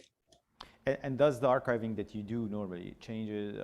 Does it matter to you whether at the end of the life cycle of this digital twin is end of construction, I mean the commissioning, or whether it's going to be perpetual there forever? It's a really good question. Frankly, it's something that caught me as a surprise. When we started Reconstruct 5 years ago, we were primarily targeting construction. Our thinking about operation and maintenance was that it's just different phase of the project, and if our software is going to be used, we have to support other types of workflows that are more meaningful for facility management. But fast forward today, significant number of customers that we have actually signed for the duration of construction project, and in some cases 10 years beyond construction phase to preserve their access to the data. 10 years. And the number one driver for that is liability. It's very unfortunate, but it's the reality of the business that we live in. Everyone wants to make sure that there's a version of the truth that lives somewhere. From a liability perspective, you'd be able to use it. Of course, we've been releasing all kinds of use cases, and it's helping with this notion of extending the life of the access to that digital twin.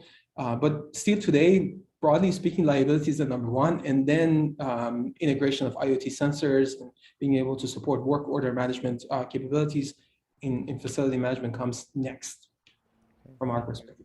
Thank you, Manny.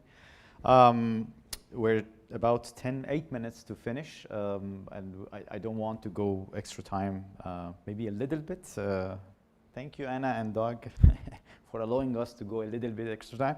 But I want to move on to my last question before we wrap up. I'm going to ask my colleagues to actually give some concluding remarks before we wrap up. But my last question before that, for the entire panel, is regarding the immediate and long-term needs that you see for the digital transformation. Many questions that I have here are questioning the same thing. Do you think, I'm going to start with Darren here. Do you think the immediate needs are with the technology, with the data acquisition, with the data analytics? Is it going to be mostly software, hardware, both? I have a few questions about 3D printing, for example. Many people believe that 3D printing is here, it's getting momentum. Do you think that would be the next, the immediate next need, being like changing the construction processes and construction technologies to support the digitalization? So I want to know, I'm going to ask this question from the entire panel. What are your thoughts on the immediate, maybe medium and long-term needs for the digital transformation in our industry? I think the immediate one, I mean, outside of wanting to do it, which kind of speaks to the mindset, is data acquisition. I think it's important to get in the habit of collecting data and putting it in a place that it can be associated with other data points. The opening presentation, I saw that it was very, very clear where it's critical to collect data from all of these different systems, right? You have different data origins, like your ERP system, your time carding system, your modeling, your estimation. All of these things are creators of data, and they also happen to be consumers of data. So oftentimes you need to share. So it's important to collect, centralize, and just kind of be ready for the next step, which is the cleaning, the association, so that it can be used for analysis and ultimately sharing. But if you look at a lot of the technologies that we're talking about today, they will need access to financial data. They'll need access to health and safety data. Going back to the pitfalls of point-to-point integrations, if you have all this data already collected, it's a lot easier to funnel that up from one spot rather than many. I would say that's the today and your midterm, and then beyond that, it's kind of whatever that particular business's needs are, but it sets them up for that future. Okay, all right. Thank you so much. Andy, beyond data, what do you think is the immediate, medium, and long-term needs for the meaningful transformation? Difficult to answer because digitization means something different to everybody in every organization. But I think whatever digitization means to you, for me, it's about deep adoption. When we used to call it lonely BIM, when you're the only person doing BIM on a project and everybody else is working the same old way, there's not a lot of value. If you've only got one project, you've only got one small group of your company, working in an advanced modern way, the company's not seeing the value. If you're a subcontractor and you're working in a really advanced way, but the general contractor is not, the project's not receiving the value. So whatever you can do to drive adoption and to get everyone on board with what you're trying to do with whatever digitization means to you, I think that's the immediate need, so that we're not fragmented, we're not working at cross purposes. To me, and I know that's a nebulous answer, but I think that's what's needed. Okay, and any comments on the technologies? I just received more questions on I received a question from Ella from University of New Brunswick on where is the technology there? And I assume that it's about, the question is mostly not data analysis technologies, but construction technologies. And how would they affect R&D? Well, I think the idea of a common data environment for every project is critical. When today, half of our problems are we're all working in silos, data is hard to exchange back and forth. Whatever scale we're talking about, whether it's just a couple of trades working together and they need Dropbox to exchange files, efficiently, or it's a medium-sized project and they're using Bluebeam to work on shop drawings together efficiently, or if it's a large-scale design, build, operate, finance, maintain, where you've got multiple common data environments that are all feeding a single massive program-level common data environment, you've really got to figure that out and make sure that you have established a common data environment approach so that you can share information easily, and there's really only one source of information. And I'm seeing it across the major software vendors. They're all developing their own approaches to this, and the ability for a project organization to understand how they're going to manage their information centrally and share it, I think that's going to drive construction for years to come. Okay, that sounds interesting. Manny, you wear two hats, and I think this question that I'm going to ask within this alignment of the previous question, you would be the perfect person to answer. Yu Yang from University of Ottawa is asking about the type of skills that the students current students or prospective students should develop to integrate better into the digital transformation of the construction industry. So the specific question is, what would be the suggestions for civil engineering students to enhance, better serve the digital transformation positions in construction? Yeah, thank you for the question. This one is a really tough one. I have to say our perspective on this has been evolving over the past few years. Our program at the University of Illinois, we've always been very data intensive. We focus a lot on data science, and a lot of our students gravitate toward that. Is that something that we expect from civil engineering in 2021? Yes, we do expect the knowledge and familiarity of data science, but do we expect them to be able to take that knowledge and transform that into rigorous coding and generating technology-driven solutions? Perhaps not. And that's where I say, my perspective on this with my colleagues have been evolving. These days, when we train our students on the data science, they're being recruited by the likes of Autodesk, Bentley, and of course, where I'm calling it from, Bluebeams, meaning the data science would actually gravitate them to be product owners, product managers at software companies that can generate value for the industry. So they take that domain knowledge that they've learned through fundamental education that they have, plus the data science that they learn to figure out what are the new set of solutions that they can offer. But is that a persona that we like to have in every construction company? I don't know if I really have an answer for that. I can share with you some examples. There are companies that we work with, like DPR, that have been able to very successfully educate on that. They have a team that is purely data science and use them for generating business intelligence for various workflows that they work on, various ways by which they measure technology. Do they all do core data science? To some degree, they do work that is relevant to generating that intelligence, but they are not deep software engineers that are transforming that data science into generating body of new products. You can hand that over to more fundamental computer science students. I think it's an important aspect for us to touch on. I'm not ready to give an answer in terms of balancing what we do in our core technical knowledge versus that data science. Because of that trend that I've seen, I'm concerned that a lot of our students would gravitate to be more product managers. And there's nothing bad about it, but that's not the type of answer you're probably expecting from me. These are not people that we are training for the construction industry. We are training them for the construction software industry. Okay, thank you very much.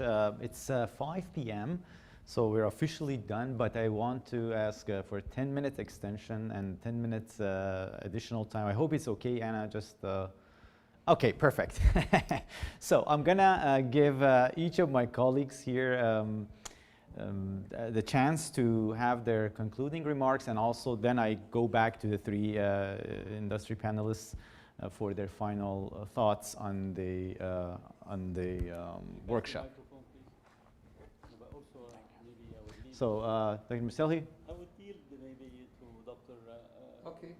Thank you. So actually, I will give a couple of comments. First of all, thank you all. Thank you for the panelists for their great presentations and discussion, and also for the audience. We had at certain time about 200 participants. So all what I would like to say is that the discussion today opens many doors. In fact, in our planning, we had a plan to have a series of workshops related to digitalization. I can imagine at least 3. Digitalization at the office, digitalization on the construction site, and perhaps in the rest of the life cycle in the operation phase. So again, thank you all. Great, thank you very much, Dr. Hamad. Professor Muselhi? Working. Yep. Again, I wanted to echo the statement of my colleague, Dr. Hamad. Thank you very much, Mazdek, for organizing and moderating this great workshop. Thank you very much. Thank you, panelists, for sharing your valuable time, experience, and knowledge. And this is our first of a series, so perhaps we're going to get back to some of you and request more time. And we wanted really to do more actual and in-depth, so it will not be, this would be an introduction. So we'd like to take a case study, we would like to take a case project, and we start it will be maybe a workshop for a day. So we start with the morning, introducing the case, highlighting the issues maybe and the technologies that could be used, and then maybe have groups working on how they're going to work their way out, and perhaps toward the end, maybe our great panelists or those of you who wish to join us further, maybe can expand upon this and give us some food for thoughts. I think this is what I have to say. Other things that you've discussed and I had wanted to comment on, the importance of case projects, and I could not really support it more. It is a critical issue that we see value for what can be produced. And I wanted to, in that regard, it need not to be the entire project. It could be a process. And because of we have very limited time, I could have shown you a process where we were using 3D laser scanning, cloud computing, and we're able to generate the volume of earth, and not just regular earth, rock excavation, because it's a costly process. And in one of our buildings here at Concordia, we used that, and it was a money-saving, time-saving, more accurate, fair, no disputes, and that would be, I wanted to say, these cases could be done on operation level, on a task level, and then a great opportunity to have it on a project level, because I think it may be difficult to find a project from A to Z, from all planning into engineering and procurement and leading to construction. I think with what Hatch had presented today is almost the complete picture. But I think we could also look at the more modest applications and build it up. And I think this is a gradual build-up of value for the digital transformation. It is a journey. I wanted to leave with one message. Some people say it is more people than technology. I think with that side, because at the end of the day, people use the technology. People interpret the technology. People refute and even work against the technology. So here is the key for success, in my opinion, and in many who have shared failed cases, I must say, although the word failed is not a good thing to use, or really did not deliver the expectation. There should be an expectation game at the outset. So organization who wanted to invest in the digital transformation should be honest, and then here is what we can, and this can succeed, may not lead to that much. And I think the people organization, and absolutely the Hatch experience is a role model in having a top-down and also bottom-up, because the people who are working are embracing and buying into this technology, because their supervisors and their managers and their, again, all the way to vice president and presidents see the value of their work and how they will be promoted and how their salary will be impacted. So I think this is a beautiful approach. As the legal issues and contracts, absolutely, and what the governments can say. I just need to remind everybody during the Ministry of Defense McNamara and what he did in the US. None of us would have seen CPM or PERT or this or that. It was mandated. Otherwise, we would not have seen it. And at the early beginning, contractors did not believe in that. They have the CPM early going, maybe it could be 10 meters in long, and they have it on the in the temporary offices to show the client. But then later on, they could see it. We had a building here in Montreal, I think the Mille Gauchetière, where a new technology was used, and believe you me, the subcontractors were almost begging the consultant on the job to give them hour by hour. A technology was for it's not a slip forming, it is a jump form, and it was first used. And then they used, this is a value for me. Now I could put my embedded parts, now I could use this, now I could use that. And I think these are the cases that so the contracts and the government need to put down. I remember almost 30 or 40 years ago, the government of Kuwait had $1 billion kind of a hospital. They mandated in the contract, it has to be used BIM. And this is why people would have to use that.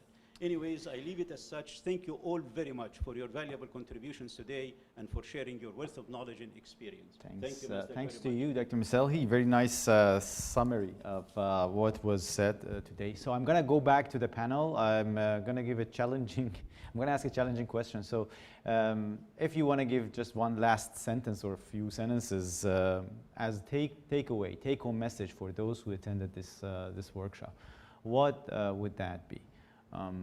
Thinking about the technology, thinking about solution, thinking about to-dos, not to-dos. So anything like what do you think the take-home message should be for those who attended? And at points we had, as Dr. Hamad mentioned, more than 200 attendants. I don't want to put anybody on the spot, but whoever is ready to go first. And with that, please also conclude your presentations. Maybe we can start with Andy, and then we'll go with Darren and Manny closes. Well, thanks very much again for inviting me. I would just say for anyone embarking on digital transformation, come with determination. Not everybody gets it, not everybody welcomes it, and it's going to be a bit of a long road. So come with determination and a view on the light at the end of the tunnel. Awesome. Thank you so much, Andy. Darren? Yeah, I'm going to echo Andy's statement as well, buckle up. It's a long road, and don't be afraid to start. And oftentimes that light at the end of the tunnel, that might be a train, but don't give up. Thanks. Perfect. Thank you. And Manny? I'll have two complementary points. Establish value proposition from day one. Formulate how you can measure it in a way that your team would be able to understand it. The second point is engage your C-level executives early in the process by having them even attend sessions like today, where they can actually see how peers of their own organizations are leveraging technology, and they would be able to provide resources that are required for this long journey that Andy and Darren both mentioned earlier. Thank you so much, Manny. With that, I'm going to just conclude. Yeah, thank you very much. My sincere thanks from the bottom of my heart, Andy, Manny, and Darren. It means a lot. I mean, I enjoyed a lot this round table. And thank you so much to those who attended. I apologize if I tried my best to cover most of the questions that were posted on the Q&A. So apologies if I didn't get some of the questions. If you enjoyed this workshop, this is not the last. This is basically one of the series of the workshops that CICIEM has. Our upcoming, stay tuned for the upcoming ones. Hopefully in 2022, so the next year, we're going to have a few workshops, including a few on the specific topic of digital transformation. As Dr. Hamad mentioned, we're trying to have one workshop on the automation of the site and one on the digitalization of the project and office. I hand it back to Anna, and thank you, Anna, for being patient and allowing us to go beyond the time. It's our absolute pleasure, really. Thank you. This opportunity to question the challenges, opportunities, and needs for the digital transformation of construction projects has been enlightening for us all. And I really speak on behalf of the audience members, given the number of questions and comments received. So thank you for sharing your insights and presentations with us, panelists. And thank you, audience members, for your enthusiastic engagement and thought-provoking questions. We're so excited to continue this conversation. I'll remind you that if you look up Concordia University Fourth Space on YouTube, you will find the recording already there if you choose to revisit it. Thank you to our in-person and online guests. It's been a pleasure to host this conversation. A special thanks to Dr. Nigbak for expert moderation and for all of the behind-the-scenes work bringing this roundtable together. Well done, everyone, and see you next time, we hope. Thanks. Having us.